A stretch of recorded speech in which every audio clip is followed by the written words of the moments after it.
maîtrises les processus. Non, tu avances. Tu ne décides pas de comment la pluie, si la pluie va tomber ou pas. Tu ne décides pas de comment le soleil va te frapper aujourd'hui. You don't decide on how the sun will beat you, how the rain will fall. But you can decide one thing. Mais tu peux décider d'une chose. Que malgré la pluie, malgré le vent, malgré le soleil, tu continueras ta vie. Parce que tu dois comprendre une chose. Vivre, c'est partir, c'est marcher. Mourir, c'est rester. Staying is dying. Dwelling, keeping your ground is dying. Chaque personne qui reste sur place meurt. C'est pourquoi quand on meurt, qu'est-ce qui se passe? On ne bouge plus.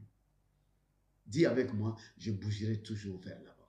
Je bougerai dans mon avenir. Je bougerai dans ma vision. Je bougerai dans ma destinée. I will move in my destiny. I will move in my future. I will move in my vision. I will move in my project. Je bougerai dans mes projets. I will move in everything that the Lord is giving me to do. I will move.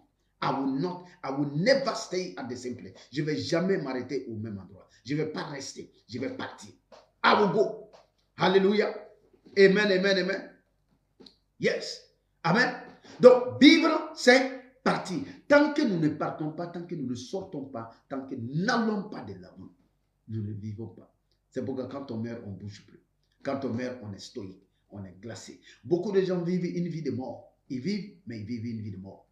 Même ton foyer ne doit pas être une vie de mort. Ton foyer, il doit avoir toujours une marche dans ton foyer. Tu dois apprendre à connaître de nouvelles choses, à expérimenter de nouvelles choses. La vie concerne des choses nouvelles. Life is about new things. You got to learn to experience new things. Fais avec ta femme ce que vous n'avez jamais fait. Do with your wife what you have never done before. Fais avec tes enfants ce que vous n'avez jamais fait. Do with your kid what you have never done before. Travel the extra mile. Ça va au-delà des limites que tu faisais autrefois. Partir, avancer, bouger, moving forward, walking forward. Amen. This is what God is calling you to do. Tu vas remarquer une chose dans la Bible. Toutes les personnes que Dieu a appelées, toutes les personnes que Dieu a utilisées, Dieu les a dit, marche avec moi. All the time in the Bible, you will see God saying, walk with me, walk down before me, marche avec moi, marche devant ma face, sois avec moi. Pourquoi? Même Jésus, quand Jésus vient, la première chose que Jésus dit, en tout cas, il commence là.